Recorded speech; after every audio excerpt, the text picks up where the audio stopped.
Olá meninas, tudo bem? Na aula de hoje nós vamos estudar e conhecer um pouquinho sobre a energia sonora, ou seja, sobre como o som funciona. Mas antes vamos considerar o seguinte exemplo. Quando nós jogamos uma pedra no lago, ocorre uma perturbação produzida no ponto em que a pedra é jogada no lago. A partir desse ponto, propaga-se progressivamente para todos os pontos em volta desse ponto uma onda que se propaga como circunferências. Quando nós jogamos uma folha próxima a essas circunferências, a essas ondas que se formaram a partir do ponto que eu joguei a pedra, nós observamos que quando as ondas atingem a folha, ela apenas oscila, ela vai para cima e para baixo, mas permanece no mesmo local. Dessa forma, nós podemos ver que a folha ela não é arrastada. Por isso, uma onda ela não transporta matéria. Mas como a folha se movimentou, nós concluímos que uma onda ela apenas transmite energia e que é recebida pela folha que se movimenta. Portanto, uma onda ela transmite energia sem o transporte de matéria.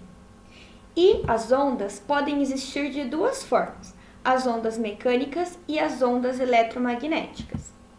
As ondas mecânicas, o principal exemplo é a onda sonora, que precisa de um meio material para se propagar, a água, o ar, por exemplo. Já as ondas eletromagnéticas, como as ondas de luz, de rádio, de micro-ondas, raios cósmicos, raios gama, enfim, várias ondas que também a gente não vê, elas não necessitam de um meio material, de matéria, para se propagar. Dessa forma, podemos concluir que no espaço que não tem matéria, é vácuo, nós não temos som, mas nós temos luz. Por isso que a luz do Sol consegue chegar até o planeta Terra, pois ela não necessita de um meio material, de matéria, para se propagar. Vejamos agora os elementos de uma onda. A primeira é a crista, que é o ponto mais alto que uma onda atinge. Já o vale é o ponto mais baixo que uma onda atinge. Além disso, podemos identificar o comprimento de onda, que ocorre entre duas cristas ou dois vales adjacentes. Verificamos também a amplitude, que é a altura máxima de uma crista ou de um vale, a partir de uma linha central aí que divide essa onda exatamente no meio. Toda onda também apresenta uma frequência, que é a velocidade na qual as ondas se deslocam, representada pelo número de cristas consecutivas que passam pelo mesmo ponto. Vejamos os exemplos. Então, neste caso, nós temos uma frequência baixa. São poucas cristas ou vales que passam pelo mesmo ponto num determinado tempo. Nós podemos observar também que o comprimento de onda dessa onda de frequência baixa é longo também. Então, o comprimento de onda também está relacionado com a frequência. Já nesta outra, quando ela está em movimento, nós vemos que no mesmo ponto, no mesmo tempo que a anterior, várias cristas consecutivas podem passar pelo mesmo tempo. Vejamos também que essa frequência alta está relacionada com comprimentos de onda mais curtos, ou seja, a distância entre dois vales ou duas cristas é menor que numa onda de frequência baixa. A medida pelo Sistema Internacional de Medidas de Frequência é o Hertz, e 1 Hz representa uma onda passando em 1 segundo. O som também pode ser identificado por mais algumas características, como o tom ou a altura. O tom ou altura define um som grave ou um som agudo, de acordo com a frequência deste som.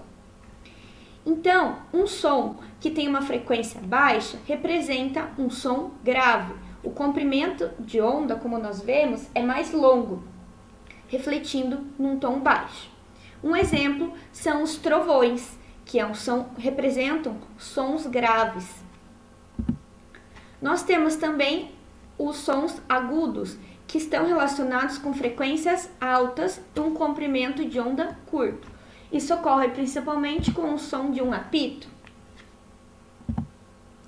Temos também o volume ou intensidade de um som, que define se o som é forte e alto ou se ele é fraco e baixo, através da variação da amplitude de uma onda.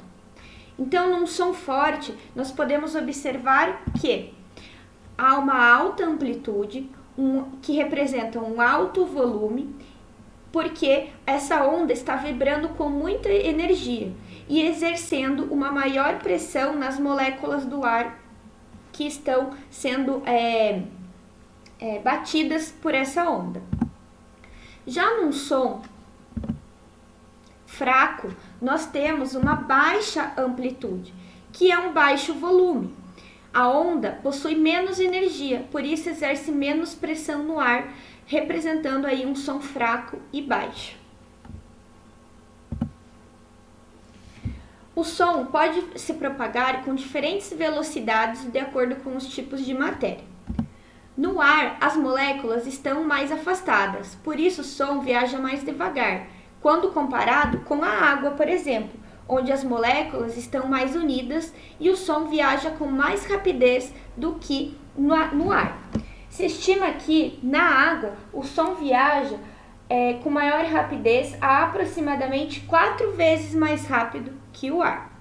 Já no espaço, que nós não temos matéria, não há som. Por último, nós temos o eco como uma representação do som. Quando as ondas sonoras atingem superfícies duras, parte da onda é rebatida, como por exemplo dentro de uma caverna. O som então é refletido e percorre o caminho de volta. É o que a gente chama de eco. E o eco representa uma reflexão do som.